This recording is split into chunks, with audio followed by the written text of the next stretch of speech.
Bismillahirrahmanirrahim. Assalamualaikum warahmatullahi wabarakatuh. Waalaikumsalam warahmatullahi wabarakatuh. Kepada yang terhormat Bapak Kepala Sekolah SMP Negeri 2 Kerjo, yang kami hormati Bapak dan Ibu Guru SMP Negeri 2 Kerjo.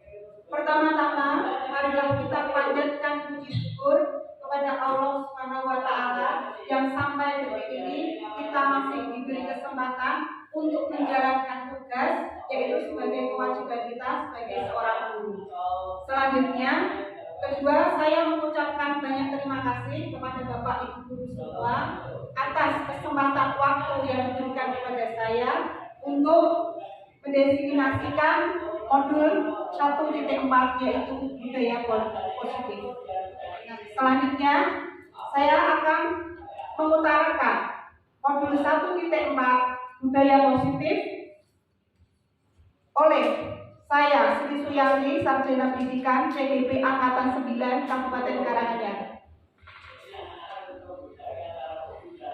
Budaya positif merupakan nilai-nilai, keyakinan-keyakinan, dan kebiasaan-kebiasaan di sekolah yang berpihak pada murid agar murid dapat berkembang menjadi pribadi yang kritis, penuh hormat, dan bertanggung jawab.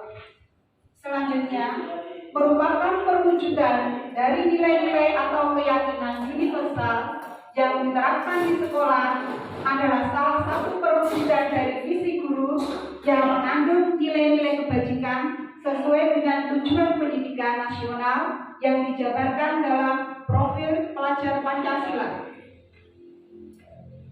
Budaya positif di sekolah merupakan pembiasaan-pembiasaan hal yang baik, mencakup sikap atau perilaku maupun tutur kata oleh seluruh warga di sekolah.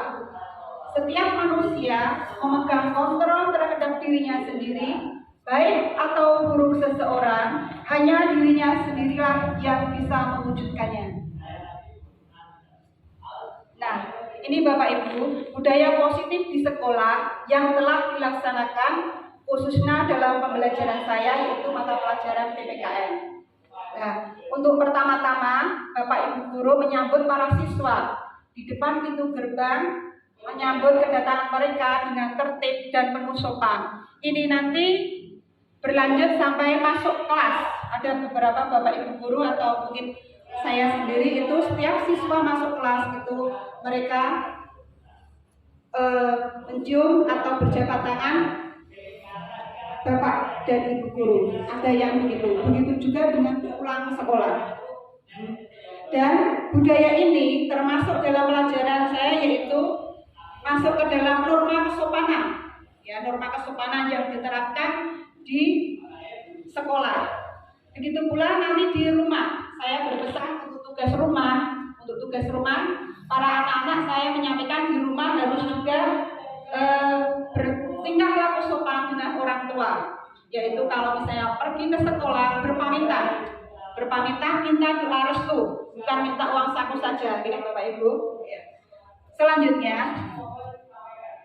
ya, budaya positif yang lain yang telah saya terapkan di dalam pembelajaran saya yaitu yang beragama Islam, khususnya itu ada pembiasaan diri yang saya terapkan setiap saya masuk pelajaran di kelas.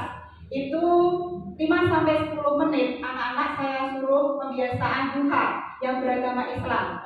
Begitu pula yang beragama Kristen dan Katolik, mereka saya suruh berdoa sesuai dengan keyakinannya, baik itu di dalam maupun di luar ruangan. Begitu juga yang beragama Hindu dan Buddha, mereka juga berdoa sesuai dengan agama dan keyakinan masing-masing. Nah, budaya positif di sekolah selanjutnya yang saya terapkan, apabila ada yang bersalah itu nanti meminta maaf sama temannya, ya, dan tidak akan timbul dendam, begitu. Ya. Itulah budaya positif yang kami terapkan di dalam pembelajaran saya. Selanjutnya, konsep budaya positif itu ada 8. Yang pertama, perubahan paradigma belajar yang kedua disiplin positif, yang ketiga nilai-nilai kebajikan, yang keempat kebutuhan dasar manusia, yang kelima motivasi perilaku manusia, yang keenam keyakinan kelas, yang ketujuh segitiga restitusi, yang kedelapan posisi kontrol guru. Nah, nanti saya akan menjabarkan satu persatu apa definisi tersebut serta prakteknya dalam pembelajaran saya. Selanjutnya yang pertama, perubahan paradigma belajar, yaitu kita telah mengetahui kurikulum merdeka ialah kurikulum yang dimaksudkan untuk mengasah minat serta bakat anak sejak dini dengan fokus pada materi esensial, pengembangan karakter dan kompetensi siswa. Ya, kita tahu ya, kita yang dicetuskan oleh Ki Hajar Dewantara, engar sosok klodo. Kira-kira apa itu artinya itu Bapak Ibu? Ya, pinter. Ya, di engar sosok klodo yaitu di depan memberikan tauladan. Kita sebagai seorang guru memberikan tauladan yang baik pada anak didik kita. Yang kedua yaitu engar biomangun karso. Artinya apa Bapak Ibu?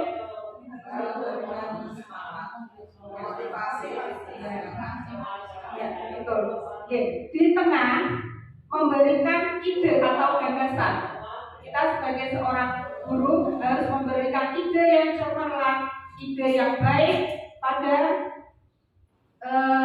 siswa kita untuk mengasah keterampilan, bakat dan minat yang akan ditekuni oleh siswa. Selanjutnya yaitu Tuturi Handayani. Artinya apa Bapak Ibu? Yang di belakang memberi dorongan atau motivasi. Ya, setiap siswa itu unik Bapak Ibu, unik karena sesuai dengan perkembangan zaman dan perkembangan teknologi sekarang. Kalau kita mungkin kecil dulu beda sama anak-anak kita sekarang. Ya, sesuai dengan perkembangan zaman dan kodrat anak. Nah, kita arahkan anak kemana bakatnya, kita mendorong memotivasi dengan baik. Ada ekstrakurikuler yang ada di SMP kita, SMP Negeri 2 Kerjo. Yang pertama yaitu pramuka, yang kedua yaitu rohis, yang ketiga marching band, yang keempat nanti ada PMR. Dan itu dimaksimalkan untuk anak-anak mengembangkan bakatnya. Selanjutnya juga ada kegiatan olahraga, termasuk voli dan karate. Demikian. Selanjutnya, disiplin positif. Ya, makna disiplin berasal dari kata Latin disiplina, artinya belajar. Makna asal dari kata ini berkonotasi dengan disiplin diri dari murid-murid Sokrates dan Plato. Disiplin diri membuat orang menggali potensinya menuju sebuah tujuan apa yang dia hargai. Ya, dalam budaya positif kita, makna disiplin telah berubah menjadi sesuatu yang dilakukan seseorang pada orang lain untuk mendapat kepatuhan, kecenderungan umum untuk menghubungkan kata disiplin dengan ketidaknyamanan, bukan dengan apa yang kita hargai atau pencapaian suatu tujuan yang mulia. Nah, kesimpulannya, Bapak Ibu, disiplin positif merupakan salah satu cara penerapan disiplin yang bertujuan untuk menumbuhkan kesadaran serta memberdayakan peserta didik tanpa imbalan penghargaan atau reward, ancaman atau hukuman. Nah, sekarang pertanyaan pemantik, setuju atau tidak setuju Bapak Ibu? Kira-kira yang pertanyaan yang pertama, hukuman dapat mendisiplinkan anak. Kira-kira setuju atau tidak Bapak Ibu? Setuju? Ya, Bu Erna. Setuju, alasannya apa? Kalau menurut saya setuju ya, tapi dilihat dulu. Setuju itu kalau anak itu diberi hukuman dengan tujuan agar anak lebih disiplin lagi, dengan misalnya dikasih tugas untuk merangkum materi atau menulis materi yang sekiranya kurang paham. Tapi kalau tidak setujunya itu kalau sekarang hukumannya itu tidak fisik. Kalau fisik saya tidak setuju. Terima kasih. Terima kasih Ibu Erna yang telah memberikan jawabannya. Betul, tepat sekali nih Ibu. Selanjutnya yang kedua, pemberian hukuman dengan hal positif seperti membaca atau membersihkan halaman sekolah dapat meningkatkan disiplin anak. Setuju apa tidak setuju, Bapak? Ya. Setuju, karena dengan hukuman yang positif seperti itu bisa memanusiawikan anak sendiri dan juga mendisiplinkan anak, serta apabila anak tersebut tidak lancar membaca misalkan, bisa sebagai ajang belajar untuk lebih melancarkan membacanya. Terima kasih. Ya, terima kasih. Terima kasih Ibu Eda yang memberikan alasan tentang hukuman membersihkan halaman sekolah dapat meningkatkan disiplin anak. Terima kasih. Sekarang pertanyaan pemantik yang ketiga. Ya, memberi penghargaan dapat meningkatkan motivasi belajar anak. Setuju apa tidak, Bapak Ibu? Monggo. Siapa yang ingin menjawab? Ya, monggo, Bu Dewi. Menurut saya, memberi penghargaan dapat meningkatkan motivasi belajar anak, itu saya setuju. Ya, karena dengan memberikan penghargaan, misalnya dengan jempol atau dengan tepuk tangan, itu anak bisa bersemangat. Tetapi yang diberi penghargaan ini bukan hanya anak yang bisa menjawab dengan benar misalnya ya, tetapi bisa juga anak yang mencoba menjawab walaupun salah, itu diberi tepuk tangan dulu gitu. Jadi ini bisa memberikan motivasi atau semangat anak untuk selalu berpikir ya di dalam menjawab pertanyaan misalnya ya. Terima kasih. Ya, terima kasih Bu Dewi telah memberikan alasannya. Ya, setuju karena bisa meningkatkan motivasi belajar beliau. Terima kasih Bapak Ibu semua. Terima kasih. Tepuk tangan dulu. Ya.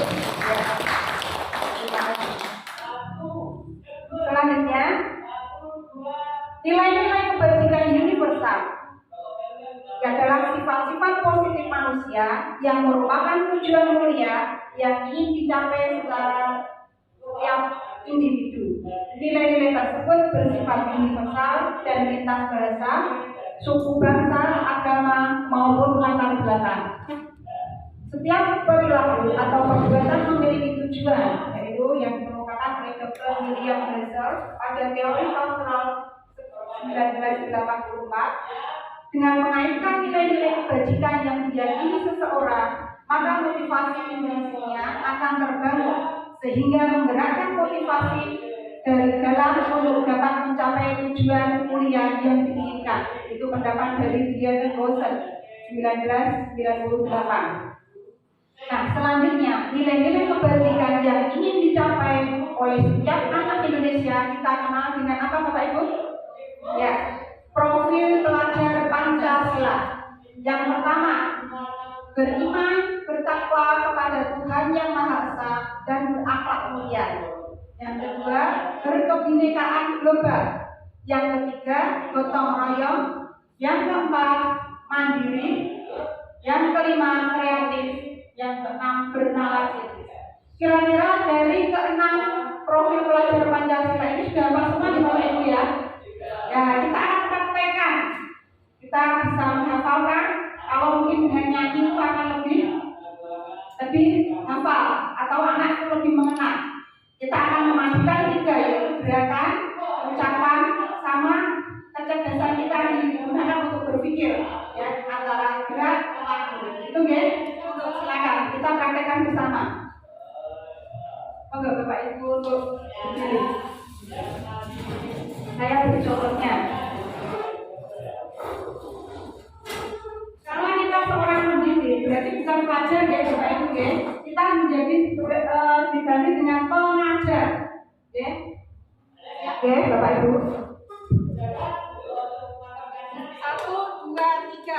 Pengajar Pancasila, beriman dan bertakwa pada Tuhan Yang Esa dan berakhlak mulia, berkebinekaan global, gotong royong mandiri, kreatif dan bernalar kritis. Ya, tepuk tangan untuk siapa ya?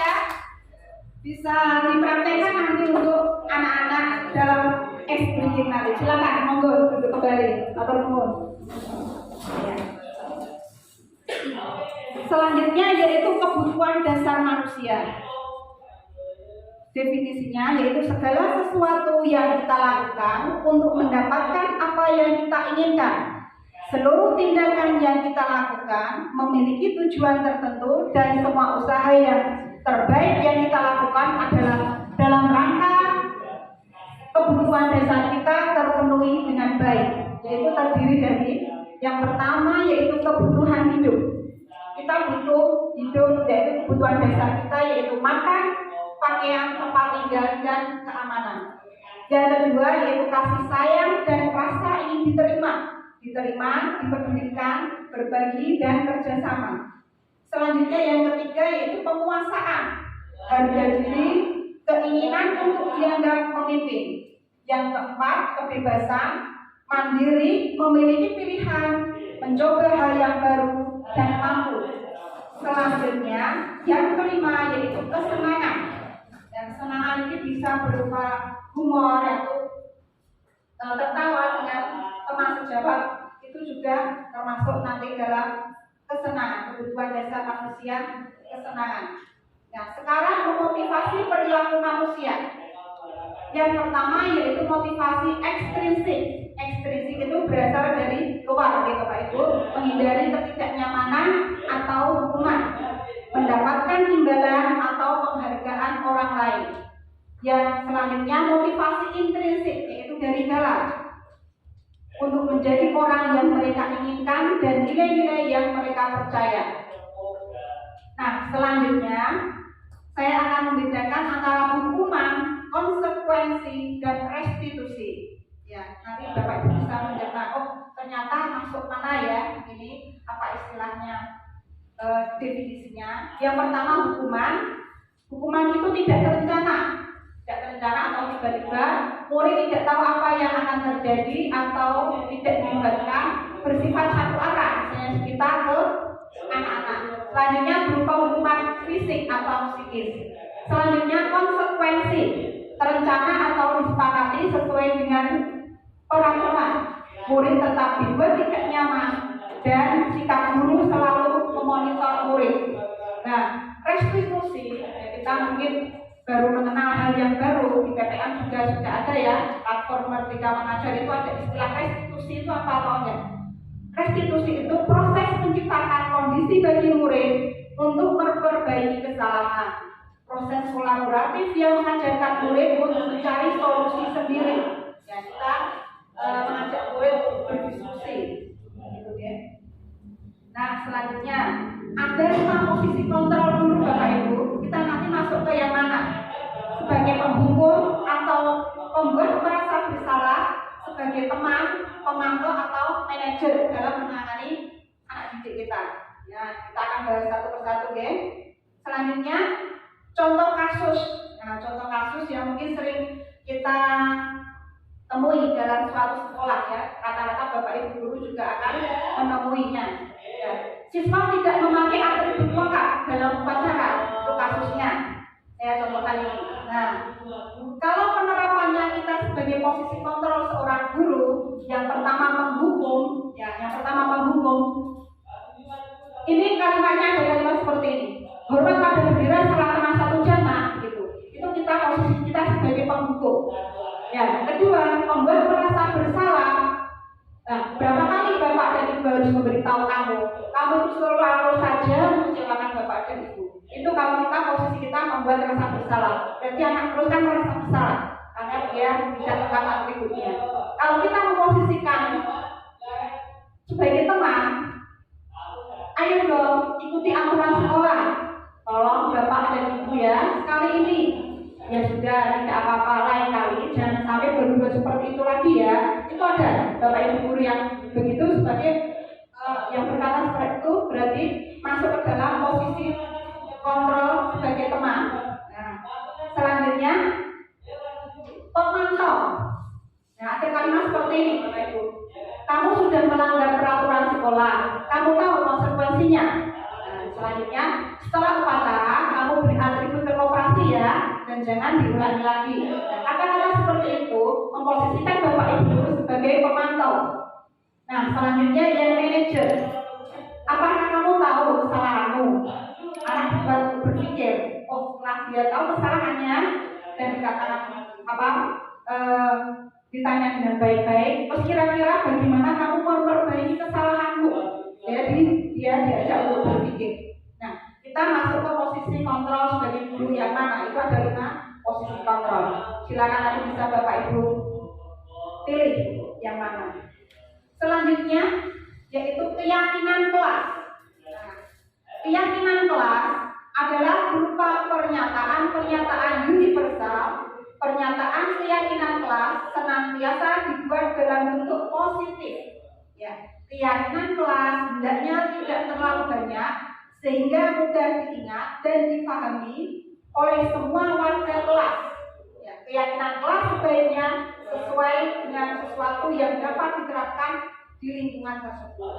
Sekarang tujuan membuat keyakinan kelas, ya, menumbuhkan budaya positif melalui keyakinan kelas yang bertujuan untuk mengenalkan keyakinan kelas kepada peserta didik, menyusun keyakinan kelas bersama peserta didik, membiasakan penerapan keyakinan kelas untuk menumbuhkan self-disiplin atau disiplin diri pada peserta didik. Nah, sekarang kita sebagai pendidik, apakah kita sudah menerapkan keyakinan kelas sebelum kita mengajar murid-murid semua, gitu ya? Selanjutnya, nah, pembentukan keyakinan kelas. Bapak dan Ibu guru bisa sebelum masuk pelajaran, di awal pembelajaran, yaitu di awal semester, bisa membentuk keyakinan kelas, terutama yang mungkin wali kelas atau Bapak Ibu guru yang mapel yang bersangkutan itu bisa membuat keyakinan kelas terhadap anak didik kita. Kemarin saya mempraktekkan keyakinan kelas. Nah, saya mengumpulkan anak-anak dalam satu kelas itu untuk mereka belajar berpikir kira-kira keyakinan kelas apa yang positif yang baik diterapkan selama kamu belajar di kelas ini. Yaitu ada berbagai pendapat, semua berpendapat dalam satu kelas itu dan ada yang tidak, ada pendapatnya yang sama. Ya. Selanjutnya anak tersebut menulis di sticky note, ya, di sticky note kertas tempel itu mengungkapkan pendapatnya. Ada pendapatnya yang menjaga kebersihan kelas, ada pendapatnya yang setuju atau memperhatikan Bapak Ibu guru dalam menyampaikan pembelajaran, ada pendapatnya yang tidak terlambat masuk ke kelas, terus ada pendapatnya yang kalau misalnya keluar ruangan itu harus meminta izin Bapak dan Ibu guru dulu. Selanjutnya ada yang memperhatikan Bapak Ibu guru dalam mengajar, dan ada pendapatnya yang mengumpulkan tugas dengan tertib. Begitu. Nah, saya tanya kembali, kalau seandainya pendapat ini sudah bagus, nanti konsekuensinya apa seandainya kamu melanggar peraturan kelas? Ya, kemarin ada salah satu murid yang mencontohkan apabila membuang sampah sembarangan di kelas itu, maka konsekuensinya akan didenda berapa dendanya? 2.000, dan uang itu akan dikumpulkan ke kas kelas. Ya, dengan begitu kesepakatan sendiri, bukan saya yang membuatnya. Jadi mereka membuat kesepakatan keyakinan kelas dalam suatu kelas tersebut. Nah, kalau sudah selesai membuat keyakinan kelas, disamakan yang sama dan disatukan secara singkat, dibuat peraturan kelas nanti menjadi keyakinan kelas. Nah, ini, dan keyakinan kelas tersebut lebih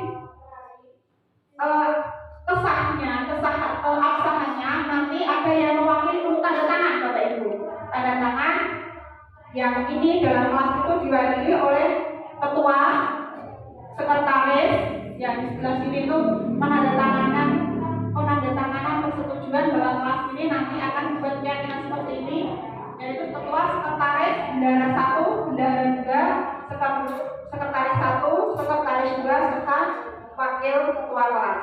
Nah, gitu. Maka akan tercapai sebuah keyakinan kelas dan nanti akan dibuat berbentuk poster dalam kelas tersebut. Nah, selanjutnya masuk ke segitiga restitusi.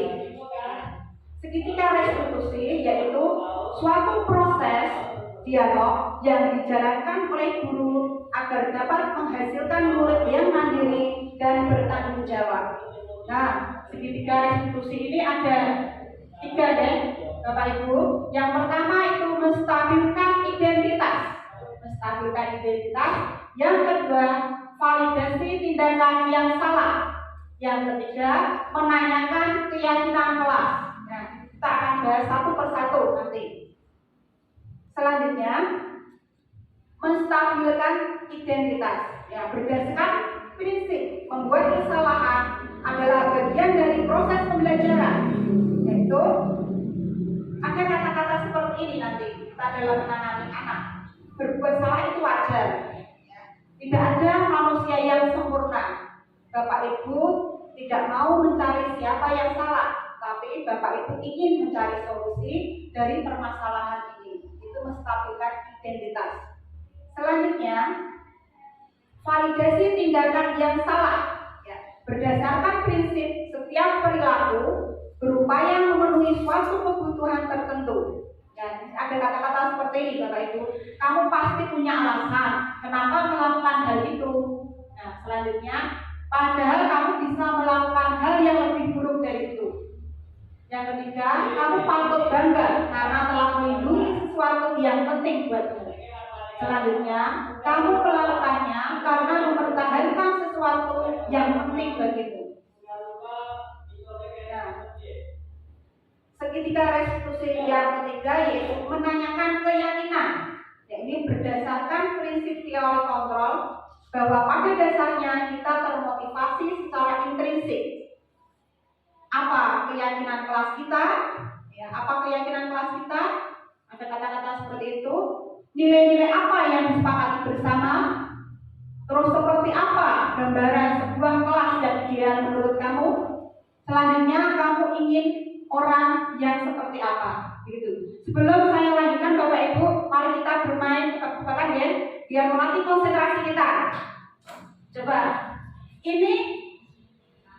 Ini berapa Bapak Ibu? Ini 1. Ya, betul. Jika ini berapa? 2, betul. Kalau ini 3, ya betul. Ini berapa? 5. Berarti Bapak Ibu belum konsentrasi. Nah, saya ulangi. Ini 1. Jika ini 2, betul. Kalau ini 3, betul. Ini nah, betul 1. Iya, ada yang konsentrasi, ada yang belum konsentrasi, ada yang masih mengalami. Tadi gimana ya kata-kata yang salah gitu. Yang betul apa? Ini tadi 5 Bapak Ibu. 5 ya. Ini 1. Jika ini 2. Kalau ini 3. Ini 1. Kok ya rasanya ya? Kata-kata ini berarti. Oh, gitu. Iya. Oh, kalau ini sama. Ya. Dari kata-katanya. Oh iya ya, paham. Konsentrasi ya Bapak Ibu ya. Iya. Itu bisa diterapkan sama anak kita Bapak Ibu. Yang mungkin jam ke-8, 9, 10 itu benar-benar pembelajaran itu anak-anak ngantuk. Anak-anak ngantuk dan gurunya juga ngantuk juga, capek juga ya. Bisa diterapkan seperti biar konsentrasi. Selain itu juga 1 jam belajar di luar ataupun 1 jam belajar di dalam tidak masalah.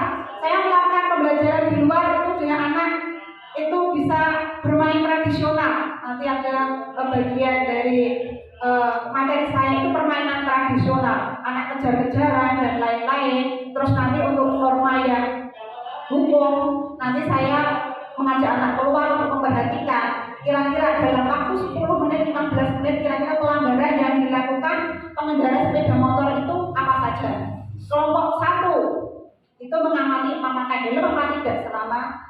nanti sirkulasi sepeda motor.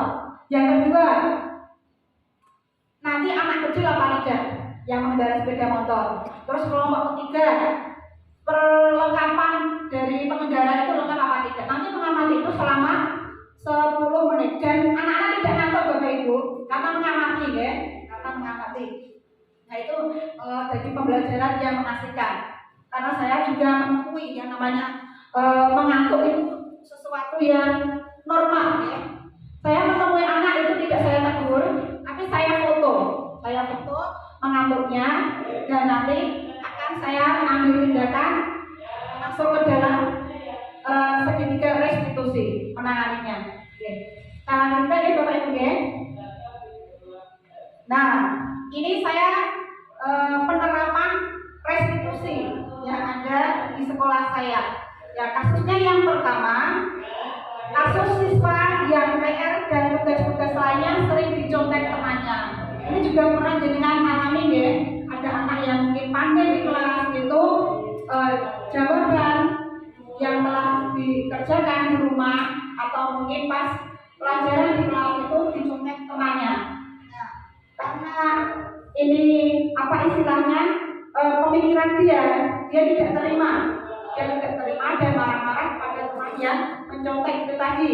Kemudian saya panggil dia. Saya memanggilnya itu di ruangan yang tidak ada teman sekelasnya karena menangani anak itu untuk menjaga privasi itu disendirikan ya Bapak Ibu. Nah, saya menanyakan ke dia mengapa kok dia itu pasti akan punya alasan. Ya karena kamu berbuat seperti itu, tidak suka sama teman kamu atau misalnya marah-marah sama teman kamu, pasti ada alasan. Alasannya karena ini Bu, saya itu sudah lelah atau capek-capek mengerjakan tugas tapi hanya itu saja, itu rasa capek. Oh ternyata masalahnya seperti itu. Nah sekarang kamu marah sama teman kamu itu kira-kira melanggar peraturan atau keyakinan kelas tidak? Ya melanggar Bu. Melanggar apa? Ya tidak menghargai orang lain dan lainnya. Nah dengan kamu begitu maka langkah kamu selanjutnya apa? Nah saya bilang gitu, saya akan meminta maaf Bu. Ya itu langkah yang tepat yang akan kamu lakukan. Bahkan kalau mungkin nanti kamu emosinya meledak, bisa saja kamu mengebrak meja dan bisa saja memukul, tapi dia tidak. Dia hanya anyel dan marah saja sama temannya. Kemudian kasus yang kedua yaitu kasus anak yang datang terlambat waktu pembelajaran dimulai. Kira-kira pernah dengar Bapak Ibu semua enggak? Sering ya Bapak Ibu ya. Saya juga pernah mengalami sama, tidak datang terlambat karena masuk sekolah, tapi ada yang nongkrong di luar, ada mungkin yang lapor dan jajan, itu mungkin karena keterlambatannya seperti itu. Padahal kita mungkin sudah masuk kelas secara tepat waktu begitu. Nah, anak tersebut saya ajak diskusi penerapan restitusi tersebut. Mengapa kamu datang terlambat? Nah, dia bilang kalau misalnya ke sekolah, kalau malam itu sering main HP Bu, sering main HP dan sampai larut malam. Ya. Kamu kira-kira kalau terlambat itu apa keyakinan kelas yang kamu langgar? Dia menjawabnya, oh disiplin Bu, ya disiplin. Karena kamu terlambat berarti kamu kurang disiplin. Nah selanjutnya kira-kira langkah apa yang akan kamu terapkan nanti supaya tidak terlambat lagi? Dia akan berusaha tidur di awal waktu, ya tidur di awal waktu dan pergi berangkat sekolah pagi begitu. Ya nanti saya akan beristilahnya berhubungan dengan orang tua kamu, menghubungi orang tuamu, bagaimana kerjasama antara Bapak Ibu kamu untuk bisa kamu membangunkan kamu lebih awal dan setiap malam kamu apa istilahnya harus disiplin memanage waktu untuk main HP atau jangan sampai terlalu larut malam. Nah, itu malah begini Bapak Ibu, ada kasus ibu atau orang tua murid itu WA ke saya, oh Bu ini tolong dinasehati Bu, ini sering main HP, tolong orang film dan lainnya, terus sampai tidak mau lupa waktu. Ya, saya bilang gini Bu, padahal saya memberikan itu yang salah siapa nih? Yang salah itu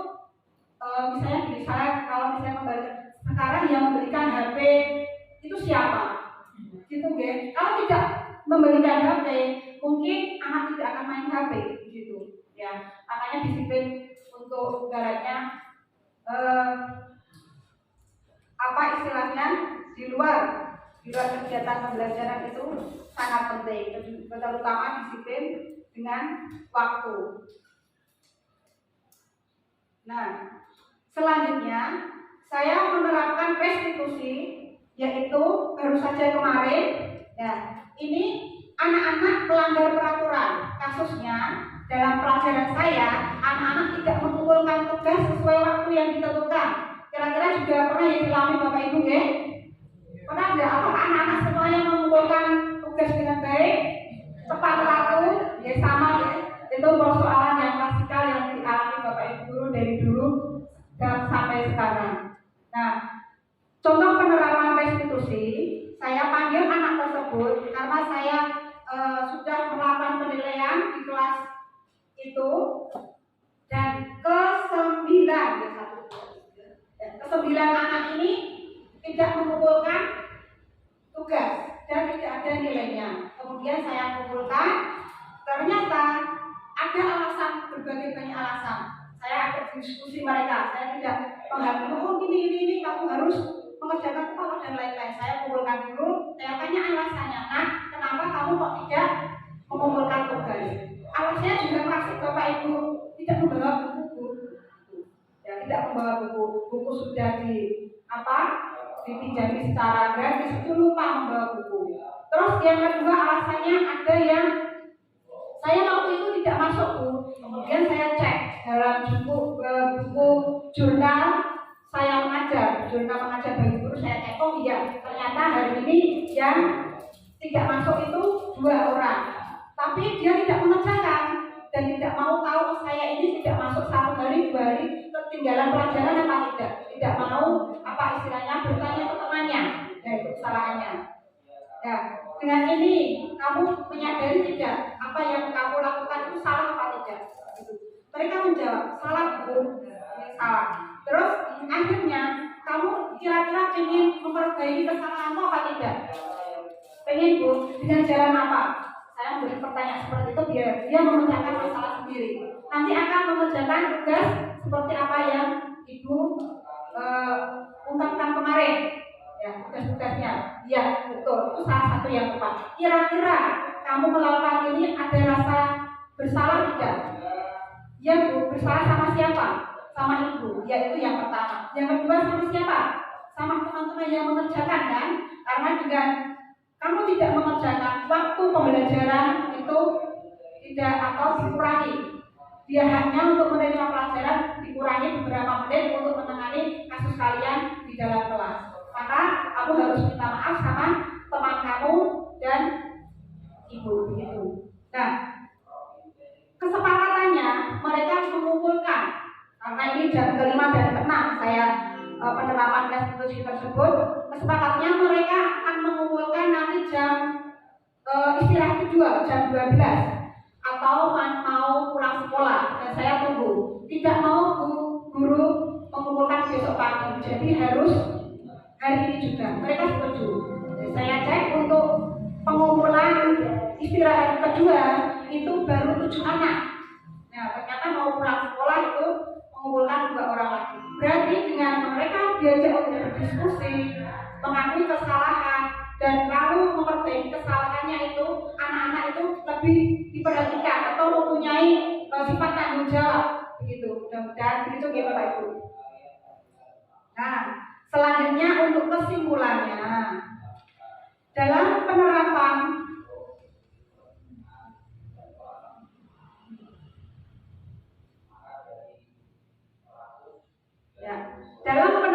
program disiplin positif, hendaknya guru memiliki standar kepribadian, profesional, dan sosial yang baik, di mana guru mampu merefleksi dirinya dalam posisi kontrol saat ini.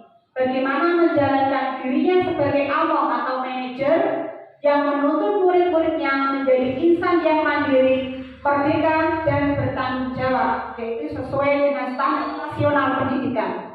Nah, selanjutnya, nah ini saya punya pantun Bapak Ibu ya. Nanti menjawabnya dengan cakep ya, dengan cakep. Pakai baju yang berbeda-beda. Pakai baju yang bertengah. Meski usia tak lagi muda, belajar bukan jadi halangan. Cakep juga Bapak Ibu. Sekarang selanjutnya burung nuri terbang tinggi, terbang mengejar burung jarak. Nah, kita akhiri acara ini. Semoga kita selalu sehat dan bahagia. Dan saya ingin memberi penghargaan kepada Bapak Ibu guru semua dengan melakukan tepuk jempol. Oke, perhatikan. Yuk Bapak Ibu. Tepuk jempol. Jempol kanan, jempol kiri, 2 jempol. Good. Ya, terima kasih. Itu bisa dipraktikkan untuk apabila ada anak-anak yang apa istilahnya mengerjakan dengan bagus atau baik ya Bapak Ibu. Selanjutnya terima kasih Bapak Ibu atas supportnya, atas waktu yang diberikan kepada kami. Semoga menjadi amal ibadah jenengan. Terima kasih. Semoga nanti kedepannya saya akan lebih berbenah diri, tetap semangat dan kita dalam berpikir positif dalam menangani anak-anak didik kita. Sekian, assalamualaikum warahmatullahi wabarakatuh.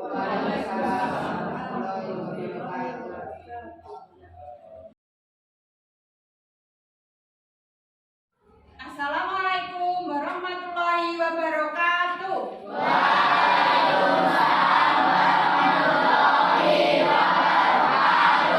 Gimana kabarnya anak-anak? Baik. Semua? Sehat. Coba dicek itu bawah itu ada yang kotoran tidak? Sudah dibuat di kelas sama tadi ya? Rapi, udah bersih. Coba bajunya rapi ya?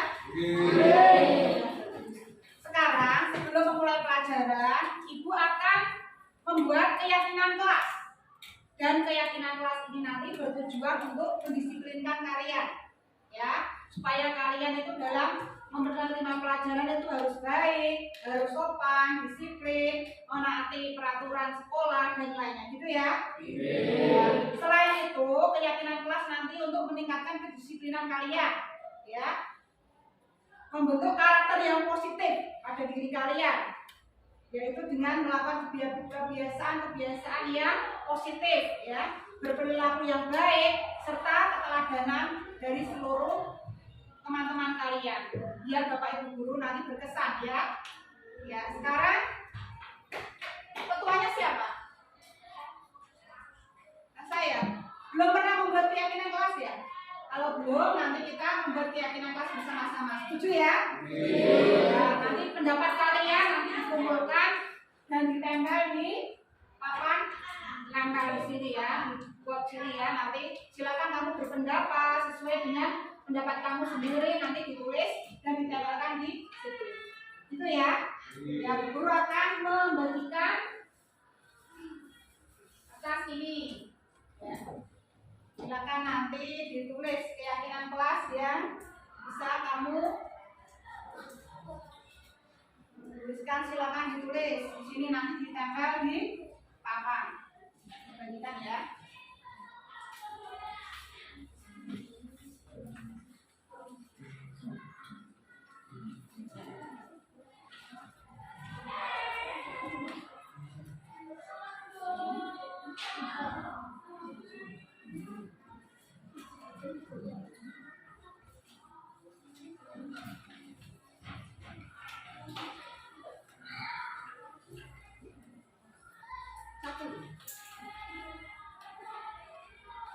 Silakan ditulis keyakinan kelas yang ingin kamu inginkan dalam kelas ini.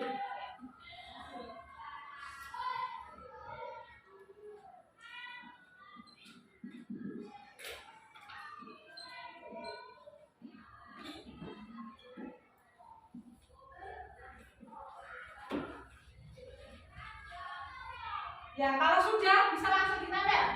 Silakan, yang sudah bisa langsung ditempel. Ayo. Kita Yuk langsung ditempel. Yuk, Mbak, silakan. Mana boleh sih, boleh.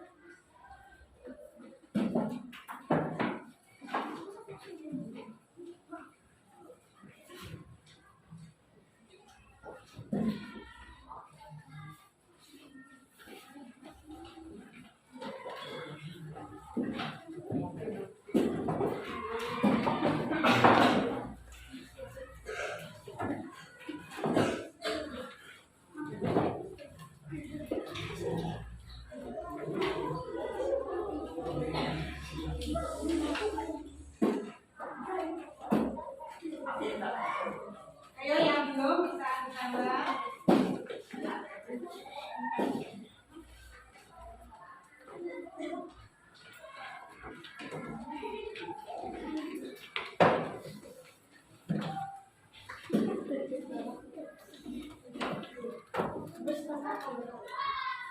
Sudah semua? Yang belum siapa? Iya, yang belum segera menyusul.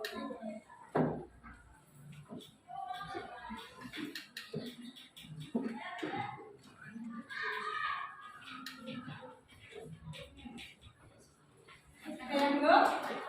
Sudah semua ya?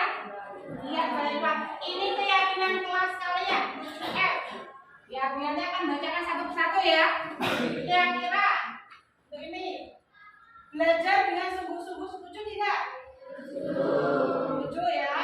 Dibuatkan. Terus bertanggung jawab dalam melaksanakan tugas piket. Ya, semuanya mengerjakan atau melaksanakan tugas piketnya ya. Yang harinya ada berapa kelompok itu? 5 hari, berarti satu regu piket ada berapa? 6 orang. Melakukan piket semua tidak? Kalau tidak melakukan sanksinya apa? Didenda. Benar, didenda siapa? Siapa nanti mengumpulkannya? Dari kelas. Didenda apa?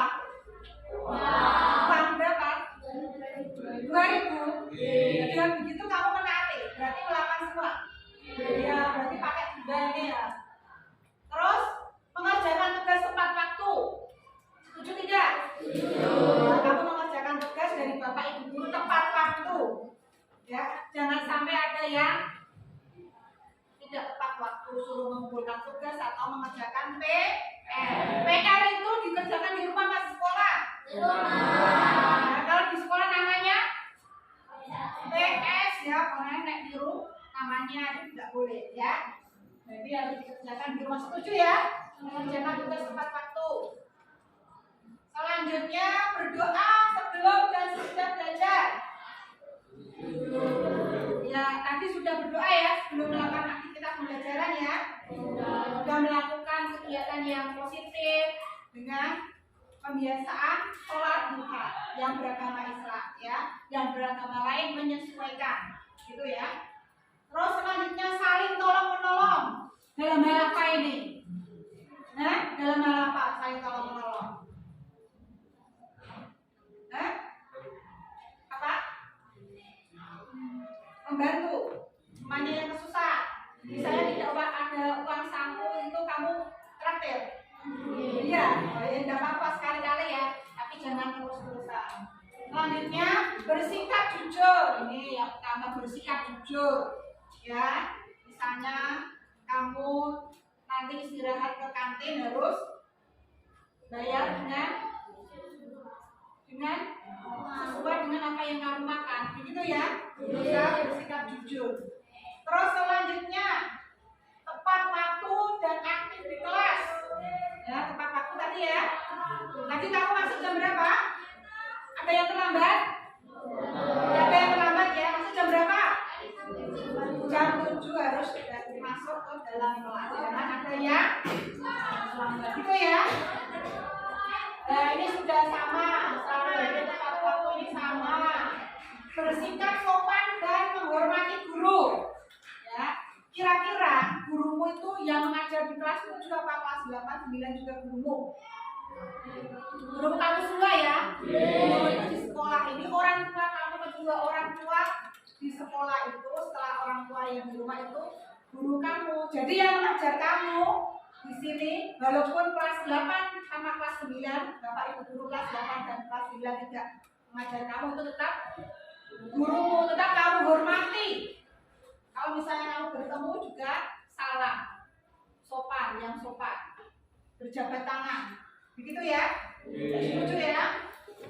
Selanjutnya tadi jujur dan mandiri sudah sama, ini sama. Terus menjaga kebersihan kelas, tadi sama nih, menjaga kebersihan kelas, tugas tiket, saya sama. Membantu saling tolong menolong juga sama ini ya. Sekarang, memakai barang orang lain dengan seizinnya. Kira-kira, nek pulpenmu macet, pinjam ora? Pinjam temannya. Nggak punya serep dari rumah itu? Punya. Nah kalau nggak punya, nah, pinjam harus ngomong, ya. Bukan pinjam langsung diambil, langsung main ambil sendiri, itu ya. Nggak boleh ya. Apapun yang kamu pinjam, kalau itu buku paket dan lainnya harus izin teman kamu. Apalagi yang sering ini apa? Bolpen sama tiket harus izin ya. Sepakat? Sepakat. Terus selanjutnya, nah ini kalau sudah meminjam bilang apa? Ya itu ada yang mengembalikan sambil diucapkannya pulpenmu, tiketmu, itu berarti wes dipinjemi malah orang terima kasih. Saya dewi. Padahal itu tidak pinjam loh. Kamu tiket itu kan ya, kelong ya. Ya kelong berarti bukan pinjam tapi minta. Datang tepat waktu tadi sudah sama. Menjaga kebersihan kelas sama. Nah, mengerjakan tugas sudah sama. Ya, saling menyayangi. Kira-kira saling menyayangi dan menghormati tidak? Antar kemana sini? Anak yang padu orang? Yang berkelahi? Berarti kalian hebat. Tidak ada begitu. Seandainya ada masalah, coba disampaikan ke walinya ataupun guru BP. Gitu ya? Sepakat ya? Selanjutnya bersikap baik dan ramah, menjaga tugas kebersihan sama, menjaga keindahan kelas ya. Kelas kamu ini ditata dengan rapi dan indah, itu harus kamu jaga kerapiannya. Jangan sampai nanti dipepeli dan lain-lainnya. Ya membuat itu mudah, tapi menjaga dan merawat itu jauh lebih sulit. Itu ya harus punya rasa tanggung jawab. Gitu ya? Ya. Selanjutnya tadi sudah mengerjakan tugas tepat waktu, bersikap tenang saat pelajaran berlangsung, orang rusak-rusuk, orang ganggu koncone, orang ngomong dewe. Setuju? Setuju. Berarti nanti nek enek sing ganggu koncone ngomong dewe, apa kira-kira hukuman atau restitusinya? Hah? Apa kira-kira Mas Haji? Kira-kira gaya teman kamu yang mengganggu temannya atau ngomong dewe pas Bapak Ibu guru akan kira-kira apa? Suruh keluar. Setuju? Ini kesepakatan kamu loh. Oh berarti nanti ada ngomong sendiri. Ayo Mas Andi keluar, gitu ya? Nah ini kesepakatan kamu nanti. Selanjutnya masih kurang sedikit lagi. Nah ini berbicara dengan guru atau wali kelas jika ada masalah ya. Ya Bapak Ibu guru kamu di sini kan orang tua kedua kamu. Jadi setiap masalah sampaikan Bapak Ibu. Kadang moncone malah ngompor-ngompori, tidak baik ya. Itu solusinya. Selanjutnya menghormati tadi sudah, saling rukun sudah, berpakaian rapi. Kira-kira sudah rapi belum pakaian kamu? Adiknya lengkap ya. Kalau sane memakai dasi, upacara juga memakai dasi dan topi. Sepatunya harus sesuai dengan peraturan sekolah. Kaos kakinya juga harus sesuai dengan peraturan sekolah. Gitu ya, sepakat ya? Iya. Sekarang kalau sudah selesai membuat keyakinan kelas, adanya kesepakatan dari kalian semua, perwakilan dari kelas silakan tanda tangan di sini. Mulai dari ketuanya, ya tanda tangan. Sama benda wakilnya. Ya, maju. Wakilnya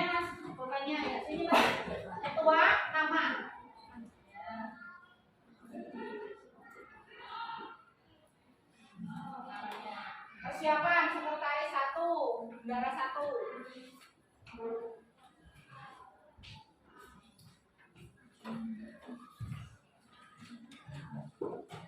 Sekretaris 1, bendara 1, silakan maju semua. Bendara 1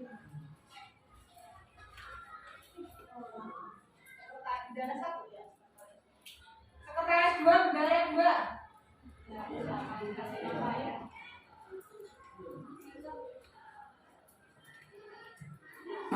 Sekretaris 2.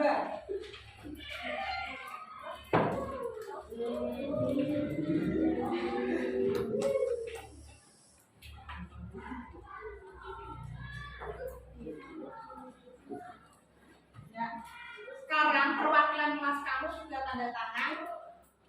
Sekarang sah ya.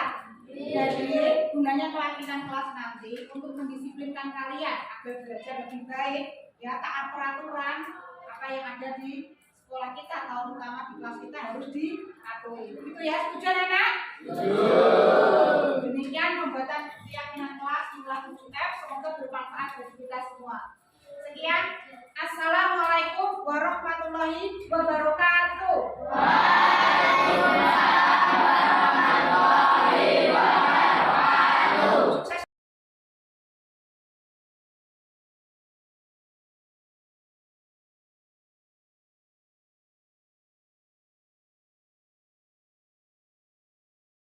Assalamualaikum warahmatullahi wabarakatuh. Perkenalkan, nama saya Sidani Adriansyah dari kelas 7D. Perkenalkan, nama saya Zamriki dari kelas 7D.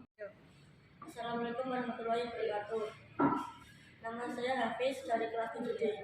Assalamualaikum warahmatullahi wabarakatuh. Perkenalkan, nama saya Hanifah Azra dari kelas 7D. Assalamualaikum warahmatullahi wabarakatuh. Perkenalkan, nama saya Cleo Zulfana Abdurwanto, saya dari kelas 7D. Assalamualaikum warahmatullahi wabarakatuh. Nama saya Ariana Nurhanafi dari kelas 7D. Sangat senang karena bisa berkomunikasi aktif antara saya dan Bapak Ibu guru. Sangat senang karena bisa mengutarakan pendapat untuk menjadikan kelas yang lebih baik. Penting karena diyakini bersama oleh guru dan murid selama proses pembelajaran.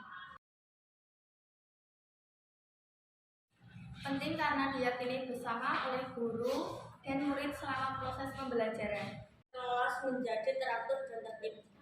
Karena akan timbul perbaikan dari kesalahan yang